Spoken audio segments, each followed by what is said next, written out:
Hello Industrial Design Studio One students. This video is a hastily prepared video to give you a little bit more support on preparing your Project One grip submission. So I'm going to be talking about photographing your DDR, creating your initial concept presentation, your models, the optional video, and putting it all together for a PDF submission. So firstly, your DDR. Please remember that what we're looking for in the DDR is a variety and breadth of exploration. It's a good idea to check the criteria reference assessment sheet in the days leading up to submission to make sure you haven't forgotten anything. Haven't made any changes to those criteria. We're still asking you to do the same work. It's just a different kind of physical submission. So it's an online submission. So the criteria still apply. So please go through that and remember that you're designing the whole product and the details of the product, not just the hand grip. So some of the questions I've had in various Zoom drop-in sessions in the last week is that people have shown me lots of sketches of the grip and photos of the hand grip itself, but I haven't seen as many sketches of the whole product. And it's really important that the product is designed as a whole and not just the grip in isolation. So in your DDR, you should have photos of the grip, pages where you're concentrating on different grip shapes and form, but you also need lots of sketches of the whole product. So you're not designing just a grip, you're designing a product with a grip. So you're designing the whole product. So make sure that the top part of the product, the bit that the handle is attached to, matches the handle. So if you've got, and ideally you should have 3 quite differently styled and shaped handles, then you need to have the main body of the product that the handle is attached to also match that. It look like it's a harmonious overall design, aesthetically, functionally, everything. Let's talk about the initial concept presentation. I'll also show you some video of me creating an initial concept page in a moment. You should basically have at least 1 page per concept. Never put two concept on the same initial presentation sheet. They need to be on separate sheets and numbered accordingly, concept 1, concept 2, concept 3, so that we can understand them distinctly. They are different designs for the same product. Now you can add more detail on secondary sheets if you like. So if you want to do a second sheet for 1 or 2 or indeed all of your concepts, that's totally okay. You might have a separate sheet explaining your ergonomics, for example, the limiting users that are appropriate for the hand grip, maybe some detail on the ergonomic dimensions that you used from the reference data. Of course, you can incorporate that information into the initial concept sheets themselves if you want to, but putting it on a separate page, if it's common to all 3 designs, is totally okay as well. It's okay also to have either a perspective rendering of your product or go for a simple front and side view.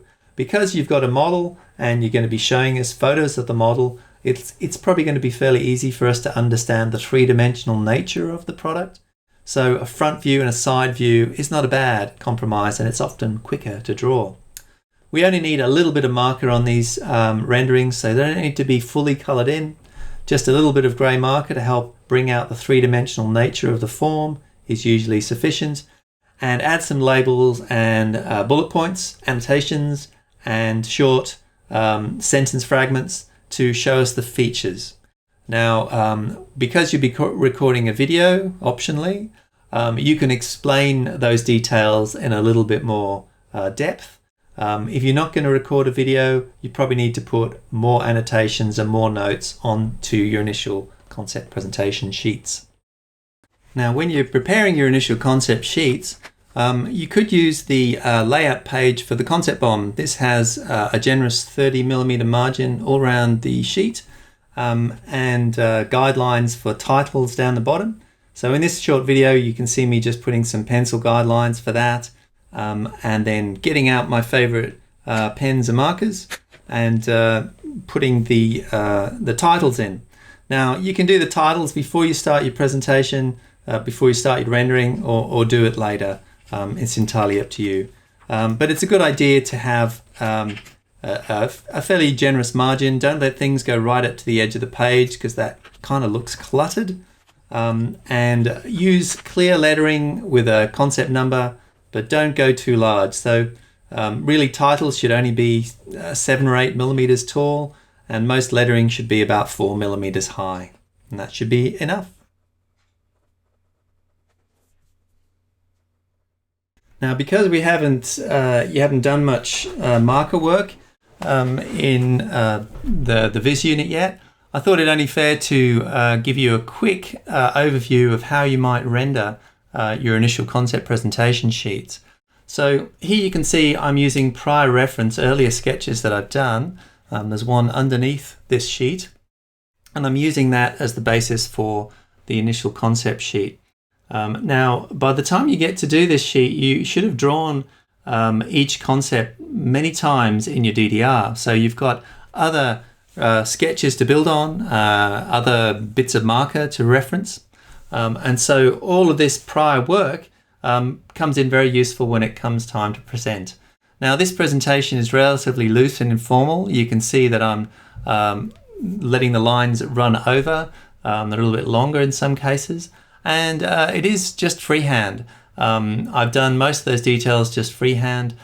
In the upper part of the rendering, I wish I'd used a ruler because I found out later on that I hadn't been very parallel.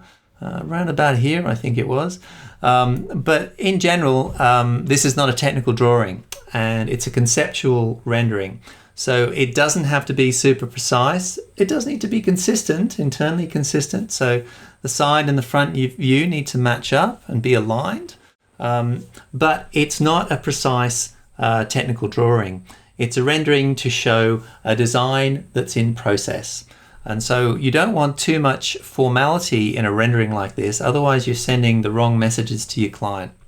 So okay, in this speeded up recording, you can see that I've added some pen over the pencil, and then I've erased the pencil.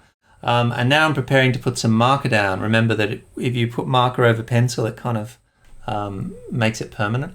So I'm doing a rough sketch on another page from my DDR to experiment with the shading for the marker.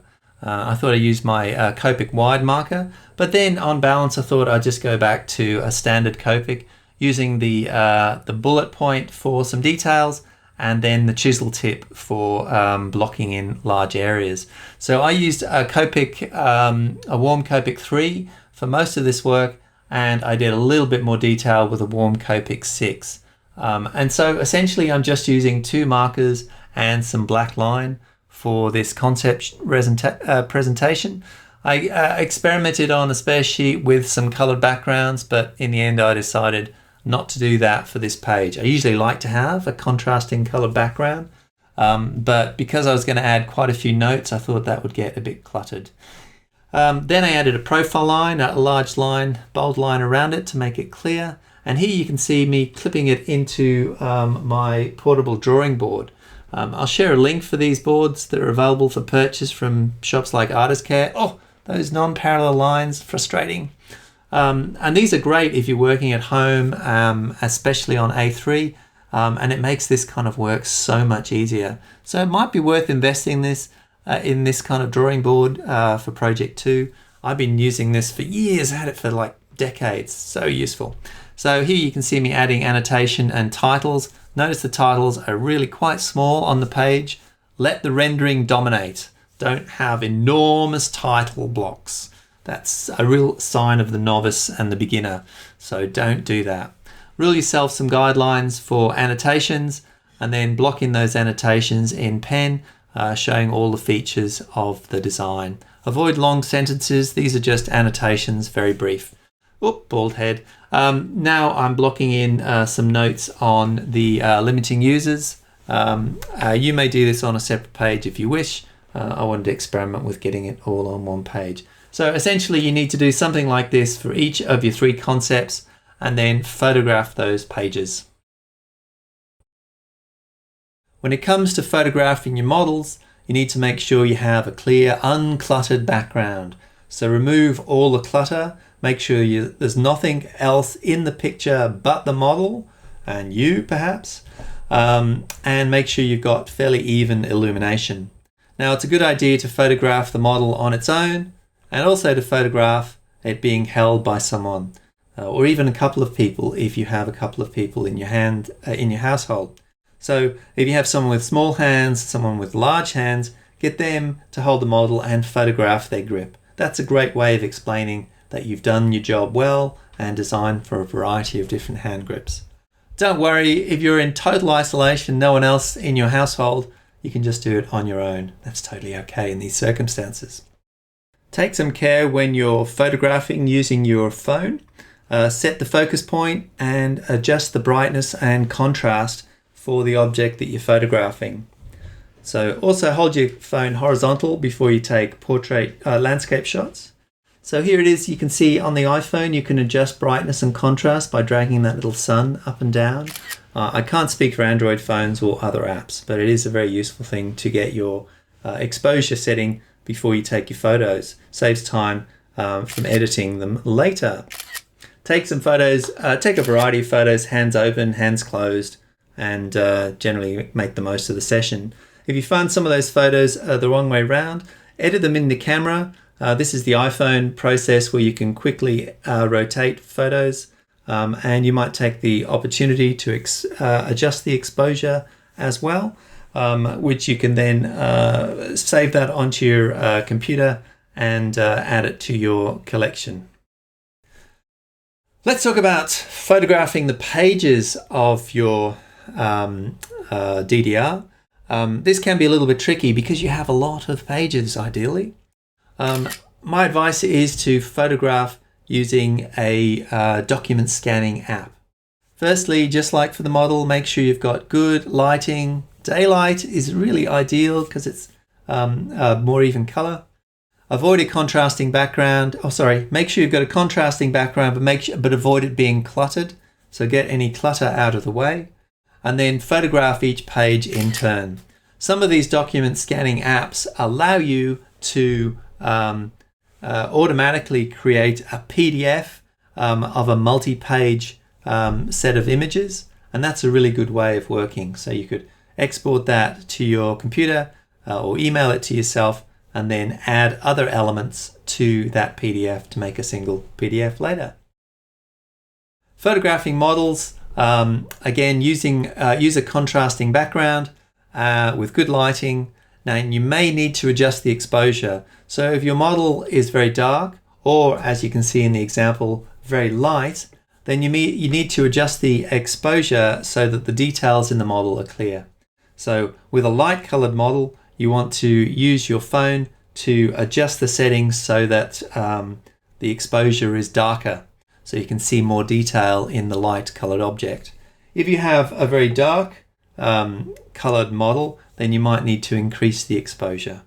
And again, doing it with and without hands, really nice if possible. Combine all these photographs of your DDR, your concept sheets and your models into a single PDF ready to upload. But before you upload, beware that these files can be quite large. So firstly, you want to compress the files a little bit. Now, if you're using Adobe Acrobat, this has a feature which lets you combine multiple photographs and documents into a single PDF quite easily. And you can download any Adobe apps at the moment. They're free for use, for anyone to use until the end of May, I think. So if you want to use Adobe Acrobat, it's just a matter of installing it and using it. So that lets you combine files, and it also has a setting that lets you reduce the size of a PDF. So once you've created a PDF containing your photographs of your DDR and your models and your presentation and so on, you can simply save that and then go to the file, save as, reduce size PDF, and it will compress the document a bit more. So in my tests, I think I had a 30-page PDF, mainly of photographs, and that was around about 35 megabytes. And after I used this reduce size PDF function, it turned into a 10 megabyte file. So that's going to be a lot easier to work with, a lot easier to upload for you, and a lot faster for us to access during the marking. You can also tweak the settings using the PDF optimizer in Acrobat if you want to. Essentially, plan on having about 150 dots per inch for your document overall, and that should be readable for us without the excess resolution of most photographs. Now, if you're using a Mac, you can use the built-in Preview app to combine photographs into a single PDF, and when you're saving it, you can also use the reduce file size setting, and that will compress the file quite significantly. So that's a really good thing to do in preparation for your upload.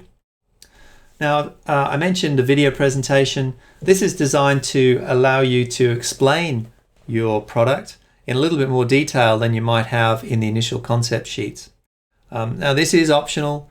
You don't have to do that, but it does help us understand your design if we can watch a short 1 or 2 or even 3-minute video. 2 minutes is about the sweet spot, I think. And then we'll be able to look at that and understand what you're talking about in your flat work, in your initial concept sheet.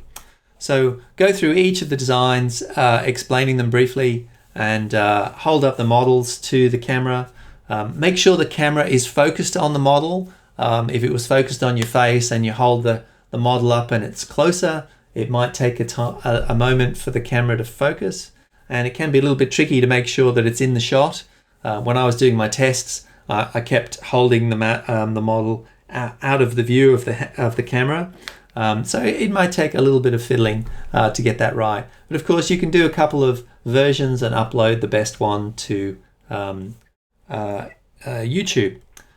So when you're doing this, bear in mind that when we're marking your work, we'll probably be looking at your PDF at the same time as watching your YouTube presentation. So you don't have to hold up those presentation pages to the camera when you're recording your video. We'll have that on the screen. The important thing is for you to indicate clearly to us when you're talking about concept 1, when you're talking about concept 2, concept 3, and so on, so that we can turn to the right page in your PDF and understand. So upload that to YouTube, set it to unlisted so that it's not a public video, and then insert the URL, the web page address, into the last page of your PDF. And we'll be able to look at that when we're marking. I've created a place for you to upload this file. It's a Turnitin page in the Blackboard page, the Project One Grip page in the assessment area on Blackboard. So you can see it on the screen here, and I've just added a shortcut link to it in the navigation bar.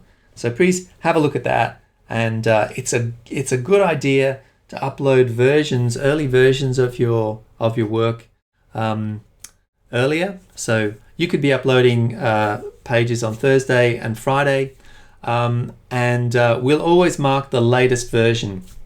What you don't want to do is wait till an hour or two before the deadline and then find that you have internet congestion issues or file problems and you miss the deadline. Missing the deadline for technical problems is not an excuse for an extension. It's not a reason for an extension. So the best advice is to submit it a day early, and then if you want to do a little bit more work to the presentation, do that and just submit a new version. Like I said, we always mark the most up-to-date version that was received by the deadline, but we can't mark anything after the deadline. So that's it really. DDR, initial concept presentation sheets, photos of your models, and that video together in one submission, a link to the video and everything else in a single PDF. Upload that to Turnitin on Blackboard by the due date, which is this coming Sunday, and good luck with it. I know it's a lot to take in. It's so much work. There's so many things to learn at short notice, all these digital skills, which we normally cover later in the semester or in semester 2. And so we understand it's not going to be perfect, it's not going to be pristine, That's okay. Do your best. Good luck with it, and stay healthy. And I look forward to seeing you on screen in Project 2. Goodbye.